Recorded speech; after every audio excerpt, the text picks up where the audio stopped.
Hey everyone, and welcome back to Fantasy Chat. I'm Xander. And I'm Ady. This is the Conversational Fantasy Learning Podcast, where we explore fascinating topics to help you improve your fantasy knowledge while having fun. Today we're diving into the magical world of fantasy objects that have captured imaginations for centuries. We're talking about Aladdin's lamp, the Philosopher's stone, flying carpets, and, well, there's one that honestly terrifies both of us. Pandora's box. Yeah, just thinking about it gives me chills. Same here, but we'll work up the courage to talk about that later. These magical objects aren't just stories. They've become part of our everyday language and culture in really interesting ways. Absolutely. So, whether you're just now learning about fantasy or absolutely love fantasy, stick around. We're going to have some fun with this topic. Let's start with probably the most famous one, Aladdin's lamp. Ady, when I say Aladdin's lamp, what's the very first thing that pops into your head? Oh, immediately I see that giant blue genie from Disney, Robin Williams with all those crazy voices and impressions. Yeah, totally. But the original story from the Arabian Nights is so different. There's actually two magical objects, the lamp and a magic ring, and it's much more about this clever street kid outsmarting a powerful sorcerer. Right, exactly. And here's what I find fascinating. The concept of 3 wishes has become this universal idea that everyone knows, even people who've never read the original story. Oh, absolutely. It's become this go-to thought experiment. If you had 3 wishes, what would they be? Everyone's heard that question? Mm-hmm.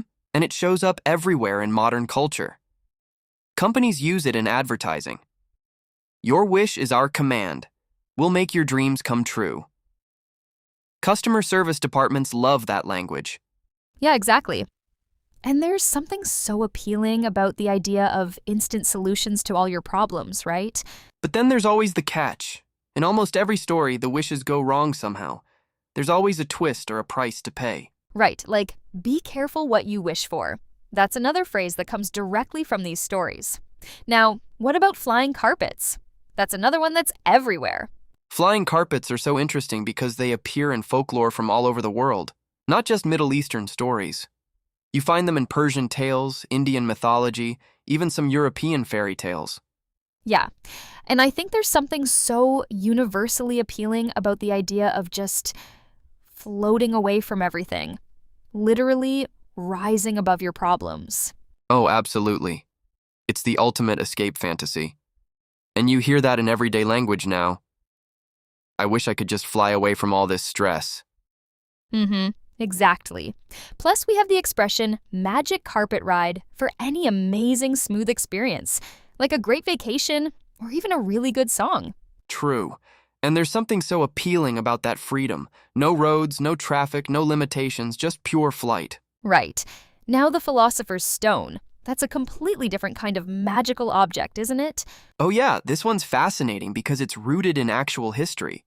Medieval alchemists really believed they could create this thing that would turn any metal into gold and grant immortality. Right, they spent centuries trying to discover the secret formula. And the amazing thing is, their research and experiments actually led to modern chemistry. Exactly. So their failed magic became real science. That's incredible when you think about it. They were trying to create something impossible, but they discovered something even more valuable. And of course, Harry Potter brought it back into popular culture in a huge way. Though they called it the Sorcerer's Stone in America, which always seemed weird to me. Yeah, me too. But you know what I find interesting? The idea behind the Philosopher's Stone, that there's some secret formula that will solve everything, that shows up everywhere in modern life. Oh, that's such a good point. Self-help books, business courses, diet plans, they're all basically selling their own version of the Philosopher's Stone, promising to completely transform your life. Exactly. Discover the secret to success. Find the formula for happiness. It's the same alchemical dream, just in modern packaging. Totally, and people are still searching for that magic solution that will turn their ordinary lives into gold, so to speak. Okay, but now we have to talk about the one that genuinely scares us both. Are you ready for this? Pandora's box. Ugh, no, I'm not ready. But let's do it anyway. This one gives me actual nightmares. Same here. Like all the other magical objects we've talked about are fundamentally about gaining something good, wishes, flight, wealth, immortality. But Pandora's box is about releasing all the evils and suffering into the world. Right, and it was all because of curiosity, which makes it even more terrifying because curiosity is such a natural human trait. Exactly. The Greek myth is basically saying, don't ask too many questions, don't be too curious about things that are hidden, and that's such a scary message. Yeah, it's like punishing the very thing that makes us human and drives all discovery and progress. But the phrase opening Pandora's box is used constantly now to describe unleashing something that can't be controlled or taken back. Yeah, in politics, technology, scientific research, we shouldn't open that Pandora's box. It's become this perfect shorthand for dangerous unintended consequences. Like with artificial intelligence, genetic engineering, social media algorithms, anytime people worry about technology getting out of control. Exactly. But you know what I find interesting about the original myth? Hope was supposedly left in the box after all the evils escaped. Oh, that's right. So even in this absolutely terrifying story about releasing all evil into the world, there's still optimism at the end. Right. Hope remains, which maybe explains why these stories have survived for thousands of years. They all have this complex mix of wonder and warning, excitement, and caution. That's such a perfect way to put it. They're not just simple good magic stories. They all have these deeper layers about human nature and the consequences of our desires. Yeah, and that's probably why they keep showing up in new movies, books, and TV shows. Each generation finds new meanings in these ancient stories. Speaking of which, these objects appear in our daily conversations way more than we realize. Like, how often do you hear someone say, I wish I could just wave a magic wand and fix this? Oh, all the time. Or there's no magic bullet for this problem. That's basically saying there's no Philosopher's Stone solution. Exactly. And when people talk about being granted their wishes or something being a dream come true, they're channeling that Aladdin's Lamp fantasy. Right. These stories have become part of how we think and talk about hope, ambition, and fear of the unknown. So, Ady, here's the impossible question. If you absolutely had to choose just one of these magical objects, which would it be? And yes, I know this is torture. Oh no, you're really going to make me choose? Okay. My first instinct is Aladdin's lamp because of the flexibility. 3 wishes could solve a lot of problems. Okay, I can see that logic. But then I think about how wishes always go wrong in stories, and maybe the flying carpet would be safer. Just pure freedom, no complicated wishes. Good point. But wait, what if I'm afraid of heights? And then I think about the Philosopher's Stone and all that knowledge and understanding. But immortality might be lonely. Okay, I absolutely cannot choose. This is impossible. What about you? I was hoping you wouldn't ask. I keep going back and forth between the flying carpet and the lamp. The carpet seems like pure fun with no strings attached. Yeah, exactly. But then the practical side of me thinks 3 wishes would be more useful.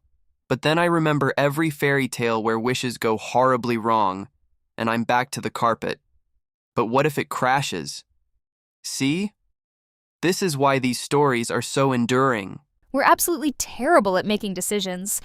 But I think that's exactly what makes these objects so fascinating. They represent impossible choices and conflicting human desires. Exactly. We want freedom, but also security. We want power, but not responsibility. We want knowledge, but not at a terrible cost. Right, and these magical objects force us to confront those contradictions in ourselves. And the one thing we both definitely agree on is staying as far away as possible from Pandora's box. Oh, absolutely. That one can stay locked up forever as far as I'm concerned. Some mysteries are better left unsolved. Agreed. Though it's interesting that we're both so drawn to the idea of magical solutions, but so terrified of magical consequences. That's such a human thing, isn't it? We want the rewards without the risks, the power without the responsibility. Which probably explains why these stories keep getting retold. They speak to something fundamental about human nature and our relationship with power, knowledge, and desire. Well, we've managed to discuss all 4 magical objects without actually choosing a favorite or opening any dangerous boxes, so I'd call that a success. Definitely a success. And I think we've shown our listeners that even simple fantasy concepts can lead to really deep discussions about language, culture, and human psychology. That's all we have time for today on Fantasy Chat. Thank you so much for joining us on this magical journey through some of the world's most famous fantasy objects. Remember that there is fantasy in every aspect of your daily life. If you look for it, you will find it. Absolutely. Keep wondering, keep exploring these fascinating connections between old stories and modern life, and we'll see you next time on Fantasy Chat. See you next time, everyone, and remember, be careful what you wish for.